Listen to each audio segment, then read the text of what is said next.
What's up everyone, and welcome back to the channel. So in today's video, I'm finally getting a new alignment on my Toyota Tacoma. Back in 2018, when I first did the lift kit, I also opted to go with the adjustable upper control arms, but I had everything set to the factory specifications. I didn't have an aggressive wheel and tire setup, so I didn't have any rubbing issues. But now I'm running a 34-inch tire. It's 12.5 inches wide. My wheel is at a 0 offset, so it's nothing too aggressive, but I did have to take off my wheel spacers in order to run this tire. So hopefully we can fix that and get a lot more clearance. So as you can see right now, I have my front tires at full lock. We are on flat ground, but this is the amount of clearance that I have between the tire and the frame. I can barely fit a finger between them. I do have the cab mount chop, so that gave me a little bit of more clearance in the back. Before we head to the alignment shop, I am going to change the top plate for my adjustable upper control arm. Right now I have it set on setting D, which is basically the default setting. So basically, if you want to have the shop do this for you, you can put it on D and pretty much get into a factory alignment as you work your way to the alignment shop. But if you're already in the driveway doing this, I recommend you go ahead and turn this plate. But I'm going to be changing mine to F. I've seen from a few other videos that F seems to be able to give you the most clearance behind your front tire. We're going to have this top plate right about here because this plate doesn't change within the upper control arm. It's this larger piece right underneath it. So going to F is one less than 90 degrees there. So if I twist it just like this, that is going to get us to F. And so now I can line up this top plate back with the upper control arm. So I might have to twist this a little bit more if I can, just like that. All right, so I just have to turn that so I know that this plate is going to line up back in its location. And one thing that we also noticed too is that we actually cut the cab mount differently on both sides. So this one actually bows out slightly. That's why the tire is actually rubbing. But I'm gonna go ahead and remove this here. I already went ahead and did this on the passenger side, and we have absolutely no rubbing, which is awesome to see. So basically what I did is I removed the bolt that's holding just up underneath this fender flare here and cut straight back. So we have this huge gap here, and with the tire turned, you can see just how much more clearance there is. And then we did a better job on this cab mount because it actually angles away. So I do have a little bit more clearance on the passenger side. And with both sides now trimmed, hopefully you can see all this area that I took out. All right guys, so we've made it to the alignment shop. We have the truck up on the rack here.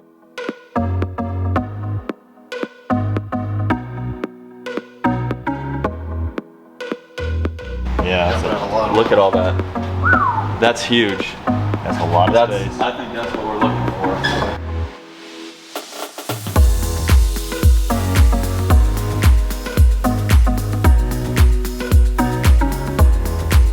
Is that -4? No, that's your toe. Right? That's the toe. Oh. But we're also looking at, I've got to recalibrate it again before these numbers are true. Gotcha. So we're just trying to look at these two numbers right here. Okay. Okay, yeah, so that side's at 2.2. Now we're at -0.5. I'll push on the bottom a little bit more.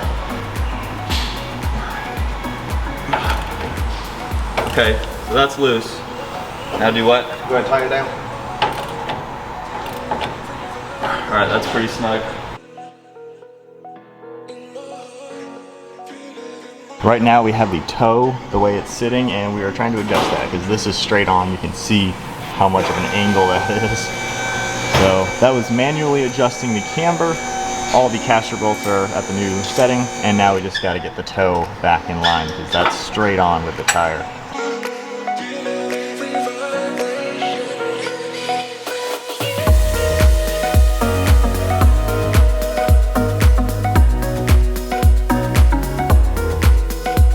All right guys, so we're back from the alignment shop right now, and we have no rubbing with the tires up front. So I'm gonna go ahead and show you that before we get into the adjustments that we had to make.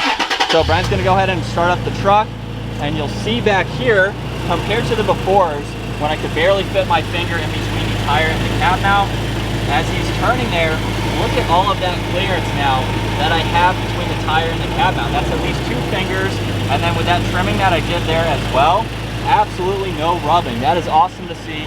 Of course up front I'm going to have no issues. I may have to move my fender liner up just a little bit, But that is impressive. That is awesome to see with these large tires, 12.5 inches wide, as I mentioned earlier in this video. I could probably go up another tire size if I wanted. And so now it's time to break down this aftermarket alignment so you can do this on your own vehicle. Now every vehicle is going to be a little bit different, but hopefully this can give you a good step-by-step on what you can tell your shop to get the maximum clearance behind those front tires. So basically I watched a lot of different videos, got a lot of information from different sources, and pieced together basically how I was going to do this. So you want to start off with the lower control arms and basically max those out. So there's a bolt on the front section, there's also a bolt on the rear section of the lower control arm. You want the bolt head on the front section to be facing the midline of the truck, and the bolt on the rear section of the lower control arm to be facing the tires. And basically what this will do is adjust the control arm and push that tire forwards. I think we got just over a 1/2 inch of pushing the tire forward, which gave us all that clearance in the back, but it did mess up all the other adjustments. So once you have those maxed out, basically, you can come up to that adjustable upper control arm where you already saw we placed that plate at letter F. And then from there, you can actually adjust the camber. So my original camber from my previous alignment, this was actually maxed out all the way out. We actually had to bring it back in after pushing the tire forward. So it's awesome that we have 2 different adjustments on this upper control arm. You'll also notice too, just behind my front tire here, there's a little bit of clearance in between the upper control arm and the tire. Now this won't change going off-road or any articulation. It's just a very close fit, but I'll show how I fix that here in just a second. And then once you have your camber aligned, you can go down to the tie rod end and bring the toe back to normal. I think mine was in the -4s or something like that. But after we got all of those adjustments, we have a really good spec for this alignment. I'll go ahead and show the spec sheet here where you can see I have just over 2 degrees of caster. My camber is at -0.3, which is actually good because going around turns, it will kind of flatten out the tire a bit. So -0.3 is okay. It's really close to 0, so it's kind of insignificant. But you'll also notice too that I was able to add my 1¼ inch wheel spacers back onto the truck. I have it on that rear tire right now. I do not have it on this tire, just so you can see the before and after. The tire is actually not sticking out past the bumper here. But if I go over on the driver's side, which I've already added it, the tire is now poking out past this.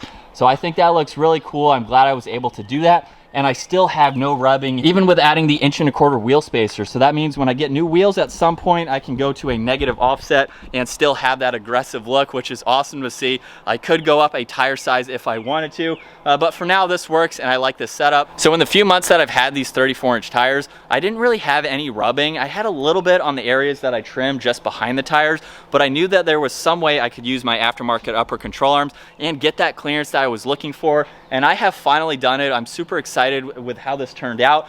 Now I have the cab mount chop as well, which I've already shown, which gave me a little bit extra clearance. And I know some people even go to the extent of doing the cab relocation, which I was seriously considering, but after doing this, I'm not touching that at all. You're cutting a lot more frame, and in my opinion, it's a lot more work than just getting a new alignment with these upper control arms. So this worked out well, and hopefully this can help you with your own vehicle. Like I said, it's going to be a little bit different per vehicle, but I didn't really see any videos going into all of these specs with all of these adjustments. So hopefully this will help you out. I'm super excited with how this looks. And to compare the aftermarket upper control arm with the stock one real quick, there's definitely a lot more adjustments, and I think they're well worth getting because I had that camber adjustment along with the caster angle as well, and being a little bit different shape, that'll give you some more clearance between the tire and the upper control arm itself. On this side with the wheel spacer, I have a lot more space compared to the other side, but I think if you want to go with a pretty beefy tire setup, you should definitely go with aftermarket upper control arms just because of those adjustabilities. But I hope you guys enjoyed today's video. If you did, give it a huge thumbs up. Consider smashing that subscribe button if you'd like to stay up to date on our daily uploads, and I'll see you guys in the next video.